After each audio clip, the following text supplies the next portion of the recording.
Shalom, selamat berjumpa kembali dalam program Suluh Kristiani yang dipersembahkan oleh para penyuluh agama Kristen di kantor Kementerian Agama Kabupaten Klaten. Bapak Ibu yang terkasih di dalam Tuhan, tidak lupa saya mengucapkan selamat Paskah karena ini masih dalam minggu-minggu Paskah. Semoga kebangkitan Kristus membangkitkan semangat kita juga untuk hidup menjadi anak-anak terang. Saudara, hari ini bangsa Indonesia memperingati Hari Kartini. Semoga semangat juang Kartini terus menginspirasi dan memotivasi kita, laki-laki maupun perempuan, dalam kehidupan berkeadilan dan kesetaraan. Kain, kebaya, dan sanggul adalah simbol-simbol yang mengingatkan kita akan sosok Kartini.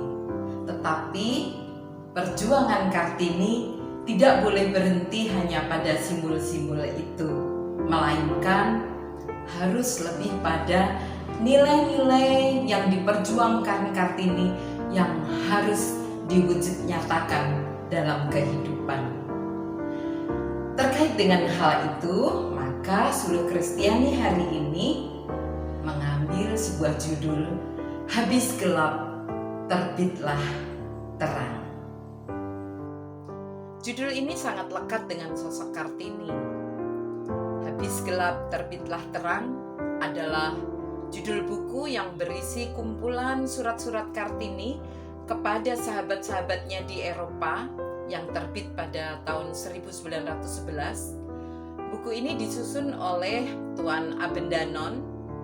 Dia bersama istrinya adalah pasangan suami istri yang menjadi sahabat pena Kartini dan banyak memberi dukungan pada gagasan-gagasan Kartini.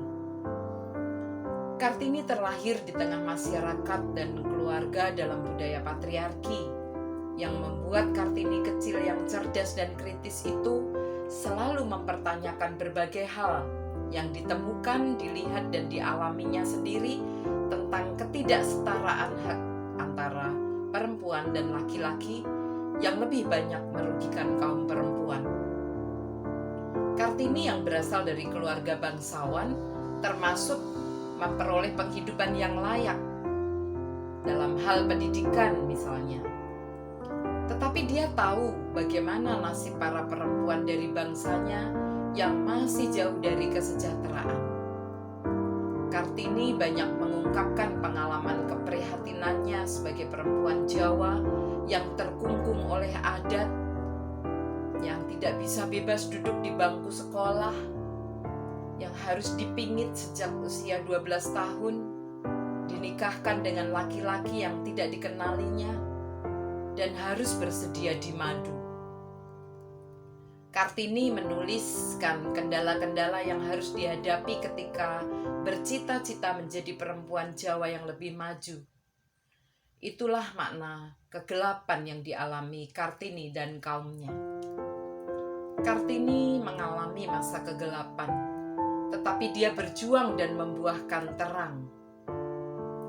Terlahir dari seorang ibu yang bukan ningrat atau bangsawan, maka ayahnya yang seorang bangsawan harus menikah lagi dengan perempuan bangsawan agar dia bisa diangkat menjadi seorang bupati di Kabupaten Jepara.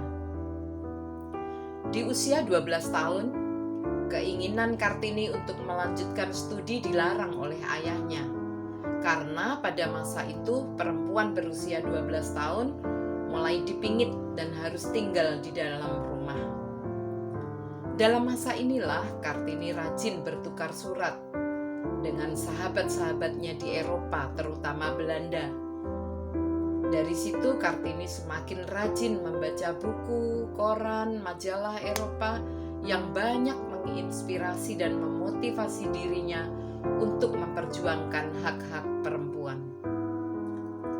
Kartini muda terus belajar dan beraksi, mengajar, membaca, menulis, berhitung bagi para perempuan. Kartini juga memotivasi para perempuan agar mampu berperan lebih luas lagi bagi kehidupan, tidak hanya terpenjara oleh dapur. Kartini juga membuka sekolah bagi kaum perempuan. Perjuangan Kartini tidak hanya tentang emansipasi perempuan, tetapi juga masalah sosial yang umum.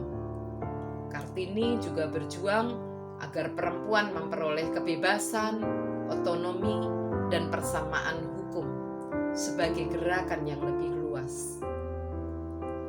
Di usia 24 tahun, Kartini dijodohkan dan terpaksa menikah dengan seorang Bupati Rembang, Adipati Aryo Singgih Joyo Adiningrat, yang sudah pernah memiliki 3 orang istri. Pupus sudah harapan Kartini untuk bersekolah lebih tinggi. Tetapi dia terus berjuang hingga memperoleh dukungan dari suami dan berhasil mendirikan sekolah bagi perempuan di Kabupaten Rembang. Pada tanggal 13 September 1904, Kartini melahirkan seorang anak laki-laki. Namun 4 hari setelahnya, Kartini berpulang. Kartini menghembuskan nafas terakhir pada usia 25 tahun. Kartini telah tiada, namun hasil perjuangannya, kerja kerasnya, daya kritisnya, gerakannya berbuah manis bagi kaumnya. Terbitlah terang bagi bangsa Indonesia. Saudara, jika belajar dari Kartini, sering tidak kita sadari ketidakadilan bahkan kekerasan bisa timbul dari lingkungan terkecil di mana kita hidup, yaitu di tengah keluarga. Perjuangan Kartini belum usai, masih harus dilanjutkan.